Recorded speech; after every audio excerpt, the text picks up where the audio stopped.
కార్తీక పౌర్ణమి రోజు పిల్లలు బాగుండాలంటే తల్లి తులసి కోట దగ్గర చేయాల్సిన ప్రత్యేకమైన పూజ ఏంటో ఈ వీడియోలో మనం తెలుసుకుందాం. కార్తీక పౌర్ణమి అంటే చంద్రుడికి పూర్తిగా శక్తి ఉన్నటువంటి రోజు. చంద్రశేఖరుడు ఆ పరమేశ్వరుడికి ప్రీతిపాత్రమైన రోజు. కాబట్టి ఆ రోజు ఆడవాళ్ళు తులసి కోట దగ్గర ఒక ప్రత్యేకమైన పూజ చేస్తే సంవత్సరం మొత్తం మీ పిల్లల జీవితం బాగుంటుంది. పిల్లలు ఆయురారోగ్య అష్టైశ్వర్యాలతో ఉంటారు. వాళ్ళకి అదృష్టం బాగా కలిసి వస్తుంది.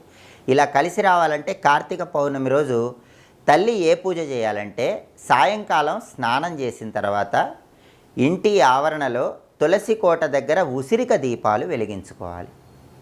అంటే ఉసిరికాయ పైన పెచ్చు తీసి దాని మీద కుంభవత్తి ఆవు నెయ్యిలో తడిపి ఆ కుంభవత్తులు వేసి దీపం వెలిగించాలి. ఇలా ఉసిరిక దీపాలు తులసికోట దగ్గర వెలిగించి ఆ తర్వాత ఒక తమలపాకు తీసుకొని తులసికోట దగ్గర